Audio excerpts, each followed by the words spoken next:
Hey, Future Gen, this is Dr. Stan. Hey, I have been hearing a similar trend, and it's a multitude of patients.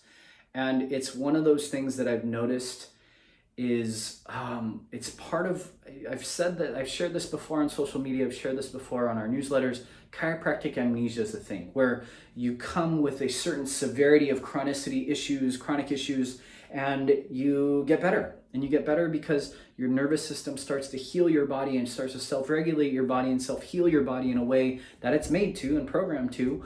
But at the end of the day, we get to a state where we feel so good that we forget how challenged things were. What we don't recognize, and this is maybe our fault, maybe it's my responsibility or lack of education in some respects, where when you earn wellness, right, you earn the ability to navigate, you put in the sweat equity to get through a corrective restorative care plan, and you get these miracle transformative health results that leave you like, holy cow, this is awesome. And sometimes I tell you early on, don't get greedy and don't try to run a half marathon tomorrow. What you should try to do is actually potentially keep taking it easy, keep healing your body. And then you get to a place where we get to the end of your corrective care, restorative care, and we're like, are you ready for wellness? Are you ready for that rhythm of care that you're gonna help continue to improve and enhance and ascend into a greater sense of neurological health and neurological self-regulation, that you don't have to come as frequently, right? And we go over your results and it's like, high five. That wouldn't have changed anywhere outside of here. No one even measures this. And by the way, your brain is communicating with your body in a much more efficient and effective fashion. And at the end of the day, you know it because you feel it, and you know that you're functioning better because we go all of your results, right? And then what happens, and what I've seen happen over the last few months, is that many of you have, you get to this stage where you don't realize how much you've earned and how much you've achieved. Maybe I didn't reinforce that in you, but when you get to wellness, when you miss a visit in corrective care, we still tell you to make it up, because that neural change is based upon habitual nervous system stimulation that comes through adjustments with repetition, right? Repetition, intensity, and specificity are all clearly important for adjustments, right? When you get to wellness, sometimes there's this thought that maybe it's not as important to keep your visits. And at the end of the day, perhaps because you feel better. But at the end of the day, you don't realize that the pull, the gravitational pull, literally gravitational pull back to where you were, is a habitual change that is there. It just has to be, because the ability to navigate our world healthfully today is so dramatically different than 10 years ago, 20 years ago, 50 years ago, 100 years ago.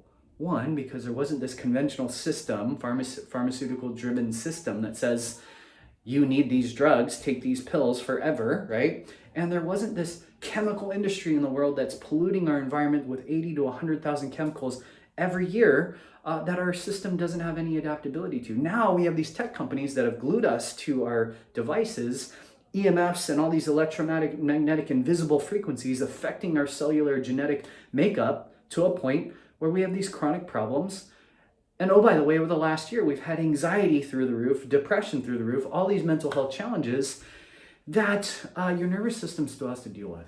And so this is a hard, some tough love for you. Keep your visits on one end because your system needs it. It needs continual wellness adjustments to help continually adapt to the environment.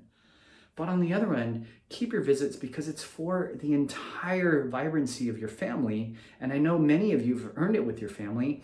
When you miss those visits, you got to make them up because you're already, one, paying for them, but two, you need to ensure that the habitual changes of your nervous system continually ascend into greater states of health and vibrancy. If you don't, then the tendency to move back to not necessarily where you were, because I believe we've all transcended that, but what I'm finding and what I'm feeling in your systems is a level of stress that our world has never known. And if our world has never known it, then the ability to navigate wellness and this phase of care where you felt and function better, to maintain that and to continually ascend into higher states of function, are going to take more commitment than you ever had before. It's different because it's less time investment, it's less energy investment, it's less financial investment. And so sometimes that takes away some of the like the value set. But what I need you to do, I need you to envision into the future, the next year, of a greater experience of how your health is. And I need it to be better than going back into the mindset, because many of you went back to work, went back to school, went back into your habitual lives and created a lot of those similar patterns of thinking and behavior that have led to similar results in terms of how your system is functioning and how your system is feeling. And the way out of that is the same level of commitment that got you through corrective and restorative care all the way through your wellness program, because at the end of the day, it's about you expressing your highest potential. And the best way to do that is living optimally, doing all the best lifestyle type things, and making sure that your nervous system is at top notch. Thanks for tuning in. I appreciate you, and can't wait to see you in your next video.